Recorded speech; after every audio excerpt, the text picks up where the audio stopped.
Hola, soy Ernesto, ya sabes, y en Vanguardia Laboral queremos llevarte el derecho del trabajo de forma sencilla y entretenida.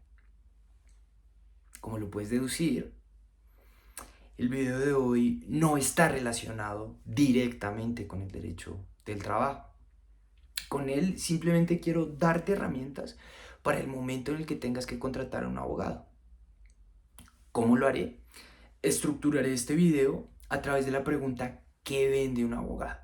Pero para contestar ese interrogante es imprescindible comenzar por determinar cuál es la función del Estado. ¿Qué hace el Estado? El Estado en la sociedad lo que hace es regular la convivencia de la sociedad a través de la imposición de reglas y su consecuente castigo por el incumplimiento de esas reglas. Por supuesto, esas reglas están motivadas en los acuerdos a los que se llega en la sociedad. Te doy un ejemplo. Dentro de la sociedad queremos conseguir igualdad de oportunidades.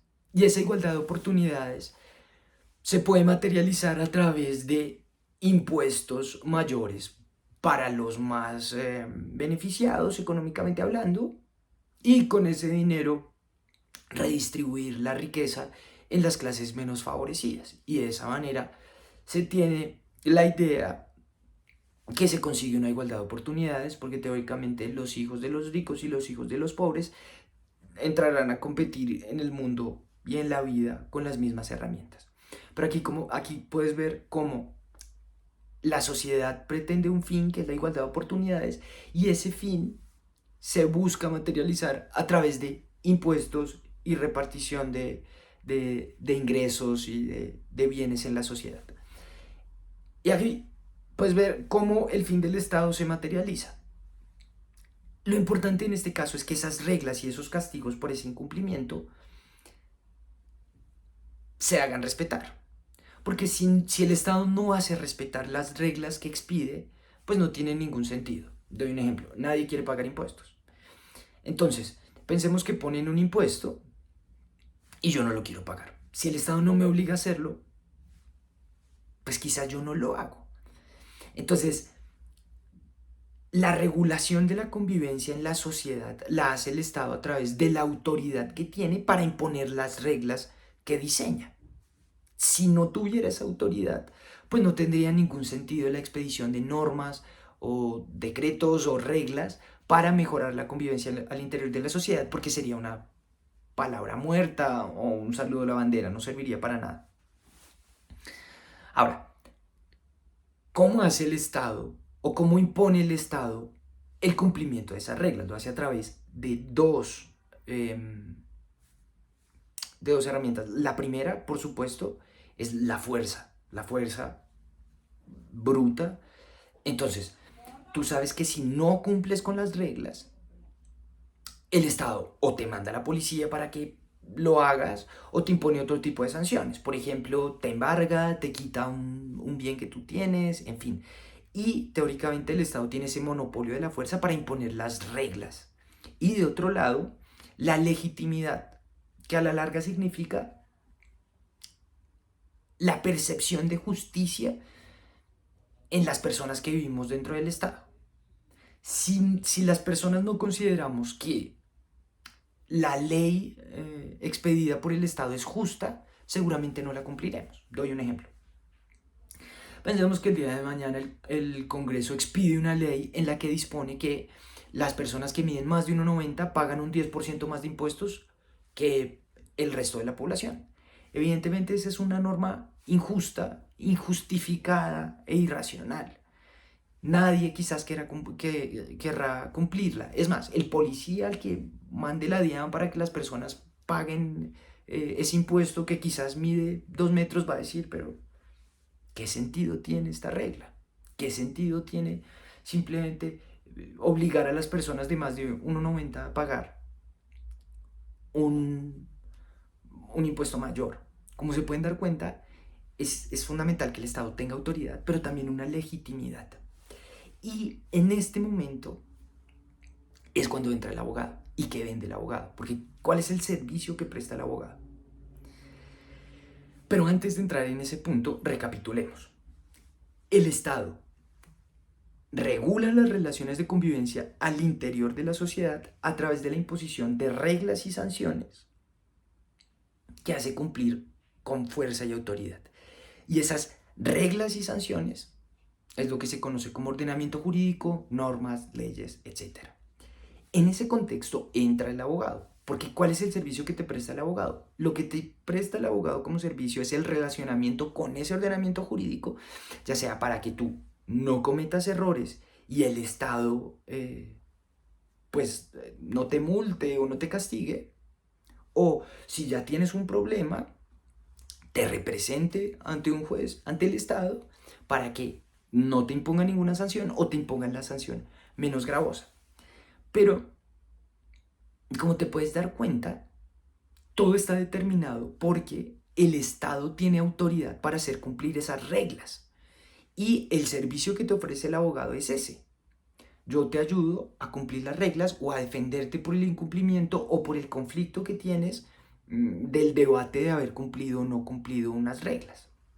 Entonces, el servicio del abogado está muy relacionado con esa autoridad y con esa imposición de su voluntad por parte del Estado. ¿Por qué soy enfático en este punto? Porque ese es la nuez de este video, y es decirte qué vende un abogado. Cuando uno piensa en qué es lo que vende un abogado, puede decir, mire, lo que un abogado vende es conocimiento jurídico porque yo creo que mi abogado sabe X tema. Y eso no es cierto. ¿Por qué no es cierto? Porque si la gente contratara abogados, porque son los que más saben derecho, pues habría una empresa que hace concursos y el mejor del concurso teóricamente es el abogado que más sabe y las empresas contratarían ese abogado. Pero tú te puedes dar cuenta que las personas y las empresas no contratan abogados así. Porque realmente lo que vende un abogado no es conocimiento jurídico, no es saber más de derecho. Lo que vende un abogado es credibilidad. Ese es el producto que te vende y tú no eres consciente de eso. Eso es lo más importante que quiero que te lleves de este video. Lo que te vende tu abogado es credibilidad. La idea de que él te va a proteger en contra de la imposición de las reglas que ha diseñado el Estado. Si tú acabas de cometer un delito y piensas que te han metido a la cárcel de manera ilegal, tú contratas un abogado para que el abogado argumente ante el Estado que la detención fue ilegal y que por tanto te deben liberar. Pero en este caso te puedes dar cuenta que tú no contratas al abogado por lo que sabe, tú contratas al abogado por la fe que tienes en él, por la credibilidad que le das. Les voy a dar un ejemplo práctico que demuestra lo que estoy diciendo. Hace ya algún tiempo, por supuesto no doy nombres, trabajaba en una clínica en Bogotá y yo iba mandado por una firma de abogados muy reconocida. Esa firma de abogados le cobraba a la clínica, pongamos, 13 pesos, a mí me pagaban 3 y la firma se quedaba con 10.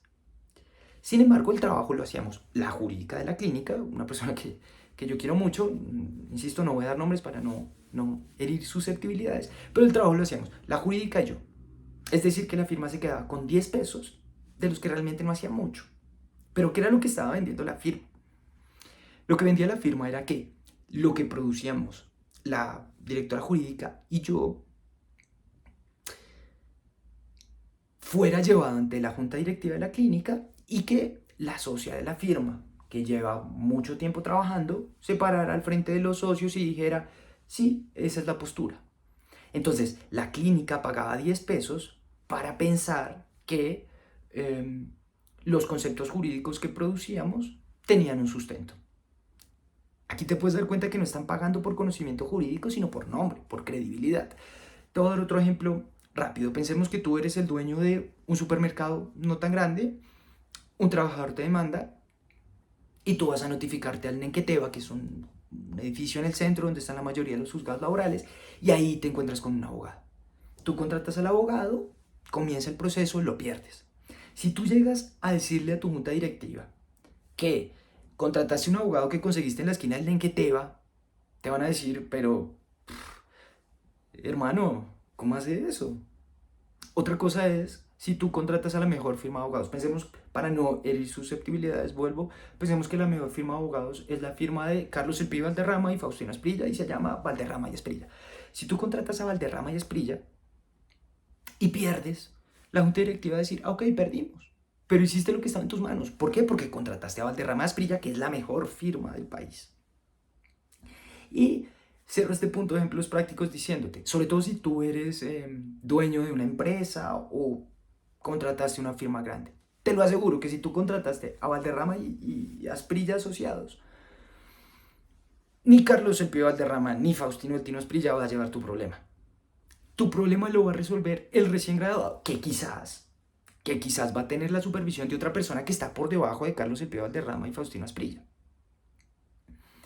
Pero tú debes tener en cuenta que cuando contratas una firma grande de abogados, son firmas que tienen tantos procesos que no te va a atender el socio de la firma.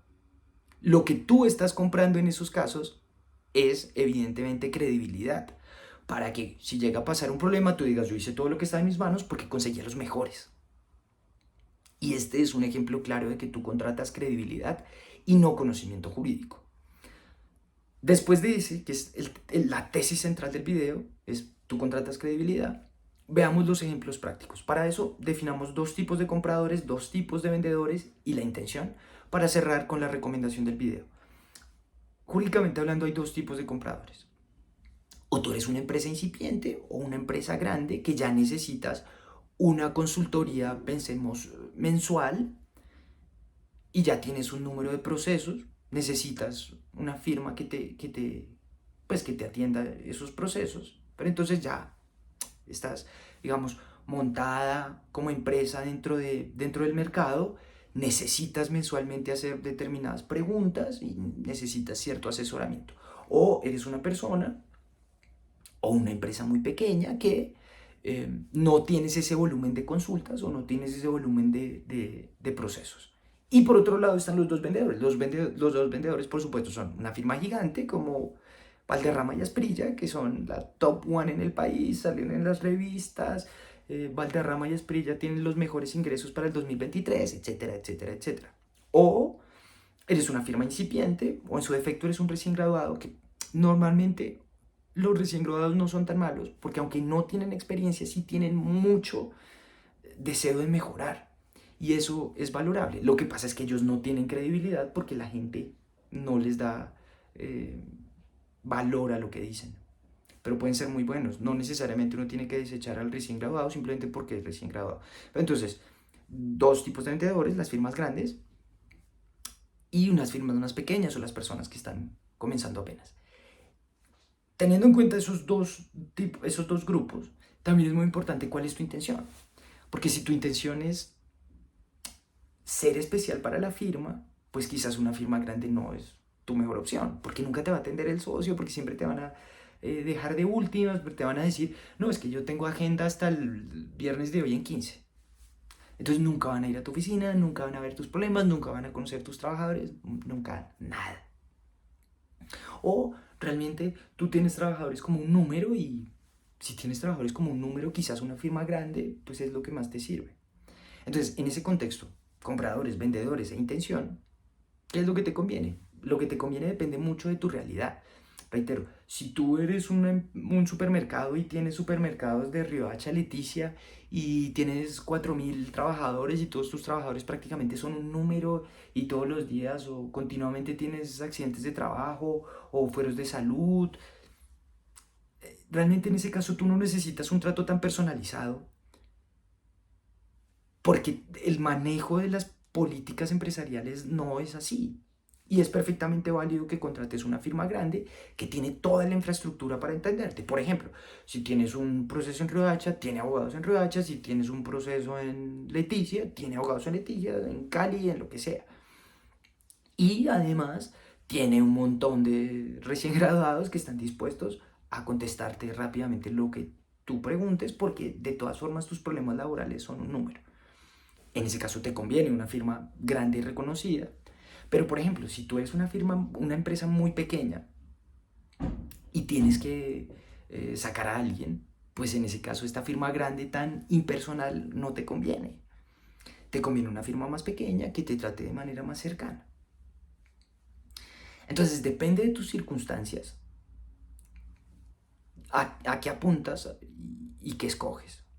Pero, como te dije, esa era como la parte práctica y te cierro con dos conclusiones. La primera, pregunta qué es lo que te va a dar el abogado. Normalmente, las firmas de abogados y los abogados te ofrecen dos servicios. Por un lado, la consultoría y por otro lado, el litigio.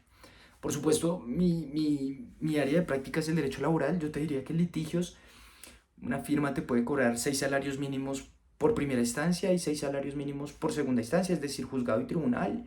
Para casación es otro tema. Pueden cobrarte por casación una firma reconocida 15 salarios mínimos. Pero entonces pacta qué es lo que te ofrece la firma.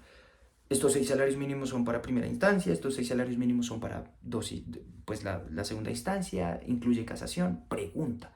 Y lo mismo con consultoría. Consultoría es, haces preguntas durante determinado lapso a la empresa. Pregunta cuánto tiempo te van en cuánto tiempo te van a responder, te dan 2 días, te dan 3 días, te dan 6 horas. Si pagas más, te contestan más rápido. Pregunta ese punto. ¿Cuántas preguntas puedes hacer al mes?